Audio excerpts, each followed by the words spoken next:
তিনি এককভাবে তার নিজের পছন্দ মতো করে তিনি ক্রিকেট বোর্ডটাকে সাজাতে চাচ্ছেন, যেখানে ক্রীড়া উপদেষ্টা নিজস্ব একটি সিন্ডিকেট রয়েছে। কিছুটা নির্বুদ্ধিতার পরিচয় দিয়েছেন। কোথায় ঝামেলা হলো, কোথায় বনিবনার অভাব হলো, স্বৈরাচারী কায়দায় আপনার ক্রিকেটকে কন্ট্রোল করা বা ব্যক্তিকে কন্ট্রোল করা। আমাদের অন্তর্বর্তীকালীন সরকারের যে ক্রীড়া উপদেষ্টা, তার কাছ থেকে যেটা আশা করেছিলাম, তিনি কিন্তু আমাদের ক্রীড়া উপদেষ্টা সেদিকে না হেঁটে, আমি যতটুকু শুনলাম আমাদের বিভিন্ন সাংবাদিক বিভিন্ন মহল থেকে, যে তিনি এককভাবে তার নিজের পছন্দ মতো করে তিনি ক্রিকেট বোর্ডটাকে সাজাতে চাচ্ছেন। এবং সেই ক্রিকেট বোর্ডটাকে সাজানোর জন্য ইতিমধ্যে তিনি যে প্রত্যেকটা জেলা লেভেলে যে চিঠি দিয়েছেন, যে অ্যাডহক কমিটির জন্য আমাদের বিভাগীয় পর্যায়ে চিঠি দিয়েছেন অ্যাডহক কমিটি দেওয়ার জন্য, এবং ডিসিরা আমাদের জেলার যে জেলা প্রশাসক রয়েছেন বা বিভাগীয় কমিশনার যারা রয়েছেন, তারা হয়তোবা কমিটি ঠিকই পাঠাচ্ছেন, হয়তোবা কেউ বায়াসড হয়ে পাঠাচ্ছেন, কেউ হয়তোবা নিউট্রালি নিরপেক্ষ দেখে যারা মাঠের ক্রীড়া সংগঠক তাদেরকে দিয়ে পাঠাচ্ছেন। বাট বাস্তবে এখানে এসে আমি যতটুকু শুনলাম, যেখানে ক্রীড়া উপদেষ্টার নিজস্ব একটি সিন্ডিকেট রয়েছে, এখানে এসে সেটা যাচাই বাছাই করে দেখা যাচ্ছে যে যারা মাঠের ক্রীড়া সংগঠক তাদেরকে বাদ দিয়ে তার মন মতো করে যারা তার নিয়ন্ত্রণে থাকবে তাদেরকে তিনি বসিয়ে এই কমিটিগুলো পাশ করছেন, যেটা খুবই দুঃখজনক এবং দুর্ভাগ্যজনক। যে আমরা গত 17 বছর যে স্বৈরাচারের বিরুদ্ধে লড়াই করলাম, সংগ্রাম করলাম, সেই একই স্বৈরাচারী কায়দায় আমাদের ক্রীড়া উপদেষ্টা তিনি তার মন মতো করে তিনি কমিটিগুলো সাজাচ্ছেন। এবং বাধ্য করা হচ্ছে যে জেলা প্রশাসকদের কাছে যখন ক্রিকেট বোর্ড চিঠি দিবে যে কাউন্সিলর দেওয়ার জন্য, এবং সেখানে বাধ্য করা হবে যে ক্রীড়া মন্ত্রণালয় কিংবা এনএসসি থেকে যেই নাম দেওয়া হবে সেইখান থেকে যাতে ওই নামগুলোই কাউন্সিলর হয়ে আসে। এইভাবে তো আসলে কোনো ক্রীড়া সংগঠন বা আমাদের বিশেষ করে ক্রিকেট বোর্ডের মতো এত সমৃদ্ধ আন্তর্জাতিক পর্যায়ের একটি যে খেলার যে একটি অবস্থান রয়েছে, সেইখানে কোনোভাবে এটা অ্যাকসেপ্টেবল না। 5 আগস্টের পরে আমরা সাবেক ক্রিকেটার ফারুক আহমেদকে নিয়ে আসলাম, সাবেক অধিনায়ক। 1 বছর না যেতেই আমরা তার বিদায় দেখলাম, যেভাবেই হোক। তারপর আমরা আমির ইসলাম বুলবুলকে নিয়ে আসলাম, তিনি এখন দায়িত্বে আছেন। এই যে ট্রানজিশনটা 1 বছরের মধ্যেই বিসিবিতে, এই ট্রানজিশনটাকে আপনারা কিভাবে দেখছেন? দেখেন, এখানে আমাদের যে ক্রীড়া উপদেষ্টা তিনি যে কিছুটা নির্বুদ্ধিতার পরিচয় দিয়েছেন, সেটা কিন্তু যারা আপনারা ক্রীড়া সাংবাদিক রয়েছেন, যারা ক্রীড়াঙ্গনের লোক রয়েছেন, তারা কিন্তু ইতিমধ্যে বুঝতে পেরেছেন যে তিনি ফারুক আহমেদকে তিনি নিজেই কিন্তু দায়িত্ব দিয়েছেন, এবং সেটা কতটুকু গঠনতন্ত্র অনুযায়ী হয়েছে সেটা আমি আপনাদের কাছে প্রশ্নটা রেখে গেলাম। এবং পাশাপাশি তিনি তার মতো করে দিলেন। তার সাথে ক্রীড়া উপদেষ্টার কোথায় ঝামেলা হলো, কোথায় বনিবনার অভাব হলো, যার কারণে তিনি তাকে বাদ দিয়ে নতুন করে বুলবুল ভাইয়ের মতো এত বাংলাদেশের একজন লিজেন্ডারি ক্রিকেটারকে তিনি দায়িত্ব দিয়েছেন, সেটাও আমরা সাধুবাদ জানিয়েছি। বুলবুল ভাইয়ের তো কোনো উপদেষ্টার প্রয়োজন হয় না। এই যে মানে হঠকারী সিদ্ধান্ত, এবং হঠাৎ করে এখন শুনছি যে তারা নাকি বুলবুল ভাইকে নতুন করে প্রেসিডেন্ট হিসেবে চায় আমাদের ক্রীড়া উপদেষ্টা। আমার কথা হচ্ছে যে বুলবুল ভাই তো এই যে এই একটা অন্তর্বর্তীকালীন যে সময়টা তিনি এটা কিভাবে বাংলাদেশের ক্রিকেটের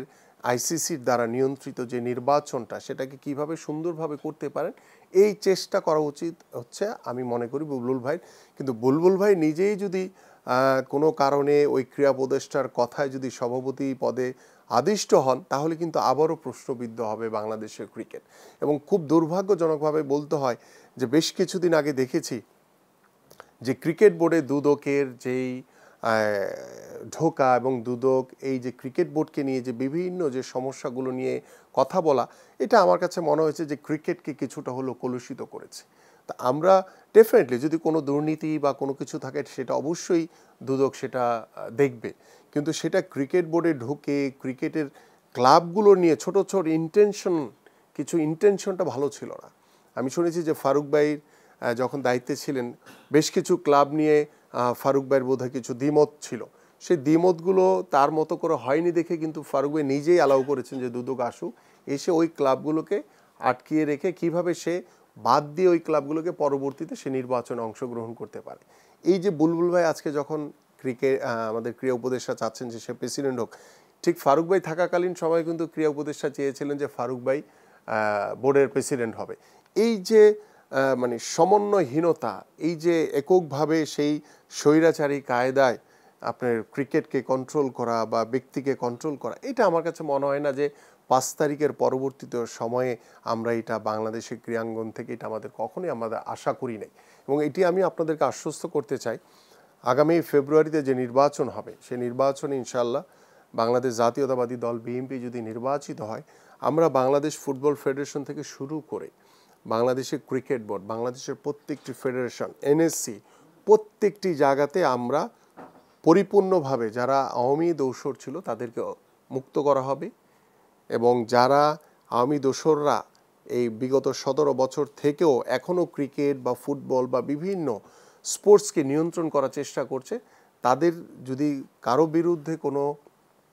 দুর্নীতি বা কোনো বিষয়ে যদি থাকে, ডেফিনেটলি তাদেরকেও আইনের আওতায় এনে তাদের বিচার করা হবে। এবং আমরা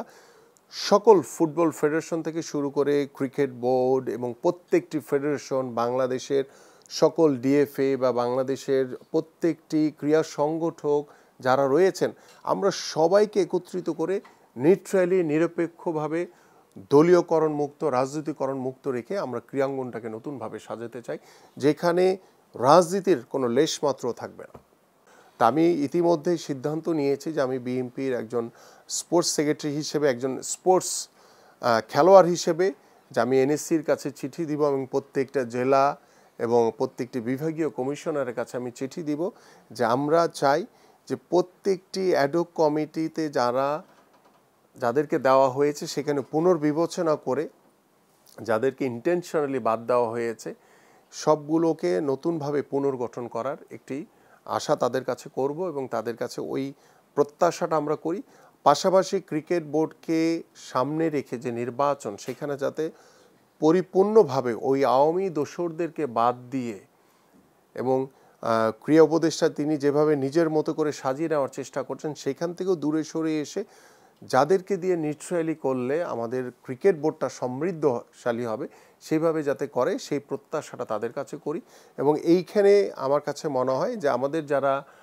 ক্রিকেট সংশ্লিষ্ট রয়েছেন, আমি প্রয়োজনে তাদের সাথে কথা বলে কিভাবে ক্রিকেট বোর্ডটাকে নতুনভাবে আমরা ভালো করতে পারি এবং যারা মাঠের দীর্ঘদিনে যারা বঞ্চিত হয়েছে, যারা প্রকৃত সংগঠক, যারা গত 17 বছর ওই স্বৈরাচারের কারণে তারা ক্রিকেটকে সহযোগিতা করতে পারেনি, ক্রিকেটকে কোনো কাজে লাগাতে পারেনি, সেই মানুষগুলোকে আমরা এখানে টেনে নিয়ে আসতে চাই।